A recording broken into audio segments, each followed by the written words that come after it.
Les mini-teens sont-ils l'investissement le plus rentable aujourd'hui en 2025? Eh ben, c'est ce qu'on va voir dans cette vidéo et on va comparer les différents prix sur ces mini-teens et je vais te dire ce que j'en pense. Est-ce que pour moi c'est le meilleur investissement aujourd'hui? Nouvelle vidéo sur la chaîne et on va parler, comme tu l'as pu le voir, des mini-teens. Les mini-teens, qu'est-ce que c'est? Est-ce que c'est intéressant en investissement? Je te laisse me dire ton avis en commentaire, ça m'intéresse. Et moi, je te donne le mien dès maintenant. Les mini-teens, qu'est-ce que c'est pour les néophytes qui ne connaîtraient pas? C'est une petite boîte comme ça. Vous la trouvez à 11,99 €. Pourquoi c'est intéressant? Eh ben, je vais t'en parler. Donc, deux boosters de la série actuelle. Donc là, deux évolutions prismatiques. Là, on avait Forgerette avec deux destinés à Paldea, qui est une très bonne série au passage. Dedans, deux boosters, un jeton et un stickers. Donc vous pouvez me dire, bah ouais, mais franchement, il y a quoi d'intéressant? Il y a deux boosters. Est-ce que ça vaut le coup d'acheter pour deux boosters et pour un jeton? Alors oui, je suis d'accord avec vous, mais regardez visuellement le visuel de la mini-team. Là, on a un Pokémon Noctali. On sait très bien que dans 10 ans, cette mini-team, ça va très vite monter. Elle était à 40 € dernièrement. Là, elle a un petit peu baissé et c'est très bien parce que ça prouve que du coup, on retrouve un marché un peu sain et que les prix se stabilisent. Aujourd'hui, vous pouvez la trouver pour 20 €. Ce qui est pour moi logique parce que on est sur un marché beaucoup plus sain et elle montera, c'est sûr et certain, mais elle montera sainement et dans le temps. Mais le visuel, quand même, on a quand même un item qui est super beau pour un collectionneur. Vous mettez ça dans une vitrine, enfin, ça claque. Même le Givrali, alors là, c'est pas des Pokémon hyper beaux, hyper populaires non plus, mais on a des belles illustrations. Et ça fait une plus-value automatiquement dans le temps. Maintenant, suivant la série que vous allez avoir dedans, ça va jouer aussi sur le prix. Destiné à Paldea, moi, clairement, Forgerette, aujourd'hui, 7 mini-teens que j'avais payé 11,99 € sur Amazon, ils n'étaient pas dévalisés. Hein. Eh ben, j'en ai trouvé 4 en français sur Card Market que je vous mets. Et le prix, aujourd'hui, on est à une trentaine d'euros. C'est quand même hallucinant du prix alors qu'on n'est pas sur un Pokémon populaire. Donc, ça laisse entrevoir l'avenir pour cette mini-teens qui représente Noctali avec une série quand même qui est très recherchée parce qu'il y a des évolutions dedans. Donc, ça vous donne une petite idée. Là, on avait Farmignol. Farmignol, c'est pareil, c'est pas un Pokémon hyper populaire, mais j'en ai trouvé 2 sur Card Market en français et on est à une trentaine d'euros. Et ça, vous pouvez regarder sur à peu près toutes les séries, les mini-teens montent très bien dans le temps. Alors pourquoi c'est un investissement qui est rentable? Parce qu'aujourd'hui, vous payez une mini-teens à 11,99 €, elle va pas monter à comme une ETB, je suis tout à fait d'accord, ou comme une display, mais 11,99 €, vous pouvez en acheter plusieurs. J'ai envie de dire que si vous avez un budget de 100 €, vous achetez 2 ETB par mois et terminé.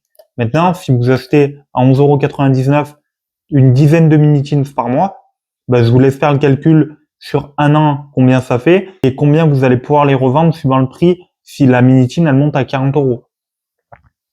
Ça fait quand même un beau bénéfice pour un item que vous avez payé à moins de 20 €. De plus, c'est un item très recherché parce que cet item, il tient pas de place.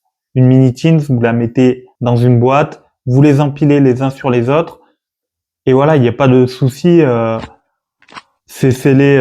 En plus, le scellage, comme c'est fait, c'est très bien. C'est scellé vraiment serré, donc c'est vraiment très bien. Et franchement, aucune place. Gain de place, gain d'argent sur l'achat et un potentiel bon gain à la revente. Donc franchement, vous pouvez y aller les yeux fermés sur les mini-teens. Dedans, il y a un jeton. Vous allez me dire, ouais, le jeton, ça va pas prendre de la valeur. Aujourd'hui, un jeton sur les évolutions, je ne sais plus laquelle, mais à peu près sur tous les jetons, on tourne à 1-2 euros en vente le jeton. Le jeton, je vous le mets juste au-dessus pour que vous voyez à quoi il ressemble, mais il est vraiment très beau et il est différent sur chaque mini-teens. En fait, sur chaque Pokémon représenté, il va être différent si vous n'avez pas ouvert de mini-teens. Et aujourd'hui, ça se revend. Et c'est pareil, il y en a très peu en français sur Card Market, mais ça se revend entre 1 et 2 euros pour un jeton. Donc, vous voyez le potentiel qu'on a sur ces mini-teens. Donc, est-ce que aujourd'hui c'est le meilleur investissement? Alors, clairement, je ne sais pas si c'est le meilleur investissement comparé à une ETB ou une display, mais c'est un très bon investissement pour investir dans Pokémon, pour les petits budgets, même pour les grands budgets, pour faire un bénéfice en investissant très peu. Enfin, je veux dire, 11,99 €, c'est rien. Là, actuellement, il y a les mini-teens de Kanto. Je vois beaucoup de gens qui en achètent pas, mais c'est fou. Dessus, ça représente Pikachu, Bulbizarre, Carapuce. Les illustrations, c'est des Pokémon populaires. Dedans, le contenu, je me rappelle plus exactement, c'est du Star Étincelante, il me semble, et du Origine Perdue. J'avais fait une vidéo dessus. Et franchement, c'est une tuerie. Et dans le temps, ça va être hyper recherché. Dans 10 ans, quand vous allez ressortir la Mini Teens Kanto avec le Pokémon Pikachu, qui est un Pokémon populaire, ça va très vite monter en prix. Et c'est pareil, les mini-teens, les displays de mini-teens, ça part sur évolution prismatique, ça partait à 200-300 € la mini-teens, la display de mini-teens. Donc je sais pas si vous vous rendez compte. Alors les displays, c'est très compliqué à trouver, vous n'allez pas en trouver sur Amazon. Là, il faut des contacts. Pour trouver des displays, il faut des contacts. Si vous n'avez pas de contacts, vous n'arriverez jamais à trouver une display CD. Mais ça vous empêche pas d'acheter des mini-teens comme ça à 11,99 € et puis vous pouvez en acheter plusieurs par mois, de les coffrer et puis vous suivez un petit peu le marché et dès que ça monte, et ben vous y revendez. Bien évidemment, n'allez pas y vendre au bout d'un mois, vous n'allez pas faire un bénéfice intéressant. Sauf en période de hype parce que tout le monde est fou, comme je le dis dans toutes les vidéos, mais c'est la réalité, où comme on avait vu au départ, la mini teens se vendait 40 balles. Aujourd'hui, elle est tombée à 20 €. Pour moi, c'est son prix d'achat. Maintenant, 20 €, clairement, aujourd'hui, je l'achète parce que je sais très bien que dans le temps, elle va pas descendre. Elle va faire que monter et on va avoir une montée dans 10 ans où la mini teens sera peut-être à 100 €, voire plus. C'est déjà arrivé sur des items Pokémon comme ça qui ne valaient rien au départ, de monter à des centaines d'euros, même plus. Donc moi je serais pas étonné qu'elle tourne entre 5 et 10 ans dans les 100 €, voire plus. Maintenant, le temps nous le dira, on peut pas prédire ce qui va marcher, ce qui va pas marcher. Malheureusement, on peut juste avoir un petit peu des signes qui nous disent qu'une série risque de marcher ou qu'un item va monter par rapport à un visuel, à un contenu, mais on peut pas prédire l'avenir. Peut-être que dans 10 ans, Pokémon, il se sera effondré, mais actuellement, en 2025, les mini-teens, pour moi, sont un investissement très rentable. Autant sur le gain de place que sur l'achat, que sur la revente.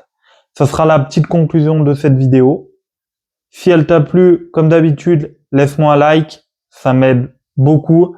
Et abonne-toi à la chaîne si ce n'est pas déjà fait. Puis on se retrouve comme d'habitude la semaine prochaine pour une prochaine vidéo.